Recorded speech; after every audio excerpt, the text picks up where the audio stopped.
반갑습니다. 오늘 잠언은 특별합니다. 왕의 어머니가 왕이 된 아들에게 교훈한 잠언입니다. 왕이 된 아들에게 훈계한 경우도 특별하지만 대개 아버지가 아들을 훈계하는 경우가 많은데 여기서는 어머니의 교훈이라는 점에서도 특별합니다. 잠언에서는 부모의 훈계의 중요성을 강조하잖아요. 내 아비의 훈계를 들으며 네 어미의 법을 떠나지 말라. 오늘 본문에서 어머니가 자녀에게 첫째로 교훈하는 바가 무엇입니까? 나의 아들, 내가 낳은 아들입니다. 왕이기 전에 어머니의 아들입니다. 왕이라서 귀한 것이 아니라 내 자녀라서 귀합니다. 우리가 세상 어떤 지위나 명예나 1등 먹어서 귀한 것이 아니라 내 자녀라는 것만으로도 사랑스럽고 귀한 존재입니다. 거기에 더하여 특별히 서약으로 낳은 아들입니다. 주위에 서원하여 낳은 자녀들이 있습니다. 여하튼 어느 자식인들 귀하지 않은 자녀가 어디 있겠습니까? 실수로 태어난 사람은 아무도 없습니다. 땀과 피를 흘리면서 낳았고 그래서 태어났습니다. 따라서 우리 모두는 귀한 사람들입니다. 나아가 우리는 예수님의 피로서 거듭나고 중생하고 구원받은 사람들입니다. 여러분은 한 분 한 분 모두 귀한 사람들입니다. 오늘 본문에서 어머니가 자녀에게 무엇을 교훈합니까?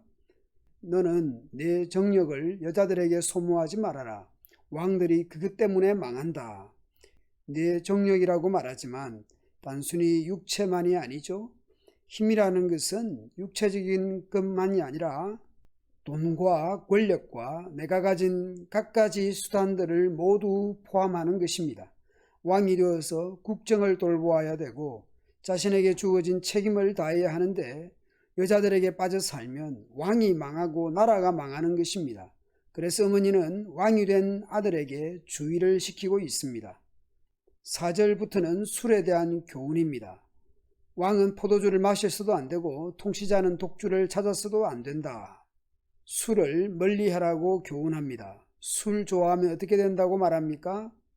왕이 술을 마시게 되면 법을 잊어버리고 고난당하는 사람들의 인권을 짓밟기 쉽다. 음주운전이 얼마나 위험한 것입니까? 음주 통치를 한다면 법이나 사람을 중요하게 여기지 않을 것입니다. 맑은 정신으로 법을 준수하고 사람을 중시해야 지도자다운 것이죠. 그래서 독주나 포도주는 약이나 치료제 또는 힘든 사람들이 그것을 잊게 해주는 용도로나 쓸 일이지 왕이나 지도자는 마실 것이 아닙니다. 3절부터 7절을 합치면 물조심, 불조심입니다. 불은 성적인 문제요, 물은 술이라 할 수 있습니다. 한 단어로 주색인 것이죠. 어머니는 주색 주의를 하고 있습니다. 역사적으로 주색에 빠져 왕 자신뿐만 아니라 나라를 망친 경우들은 동서고금 어디에나 있습니다. 우리나라 역사에서도 왕에 대해 비판적으로 말할 때에 주색에 빠져 있었다 라고 말하지 않습니까? 어디 왕만 그렇겠습니까? 왕이 아니더라도 물조심, 불조심해야 할 것입니다. 이제 왕으로서 어떻게 통치해야 될지를 교훈합니다. 송사, 변호, 공의로운 재판, 판결 이런 여러 가지 표현들을 볼 때에 한마디로 공정한 재판을 하라고 교훈합니다. 8절, 9절에서 등장하는 사람들을 보십시오. 벙어리처럼 할 말을 못하는 사람, 고통 속에 있는 사람, 억눌린 사람, 궁핍한 사람들입니다. 그런 사람들도 공정한 판결을, 재판을 받을 수 있도록 해야 합니다. 돈과 권력을 가진 사람은 빠져나가고 힘없는 백성은 제대로 된 재판을 못 받는다면 그게 공정한 사회, 공정한 국가일 수 있겠습니까? 그런 면에서 우리나라에서 전관예운이 유전무죄, 무전유죄니 하는 단어들이 회자된다는 것은 공정하지 않다는 반증일 것입니다. 국가의 입법, 사법, 행정의 지도자들이 공정한 지도자들이 될 수 있도록 기도해야 할 것입니다. 나아가서 그런 사람들을 키워내는 우리 가정, 우리 교회가 될 수 있도록 자녀들을 양육하고 기도해야 할 것입니다. 우리가 왕이 아니지 않습니까? 또 국회의원이나 판검사가 아니니 입법, 사법에 대해서 공정한 재판을 한다는 것이 크게 와닿지 않을 수 있습니다. 그런데 재판은 아닐지라도 우리 자신이 다른 사람을 어떻게 대할지 생각해야 할 것입니다. 야고보서에서 우리 주 예수 그리스도를 믿고 있으니 사람을 차별하여 대하지 마십시오.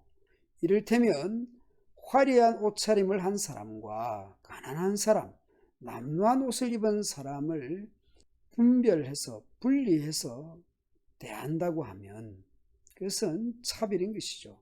화려한 옷차림을 한 사람에게는 특별한 호의를 베풀어서 좋은 자리를 안내하고, 가난한 사람, 남루한 옷을 입은 사람에 대해서는 나의 발치에 앉든지 하시오 라고 한다면 사람을 차별하는 것입니다.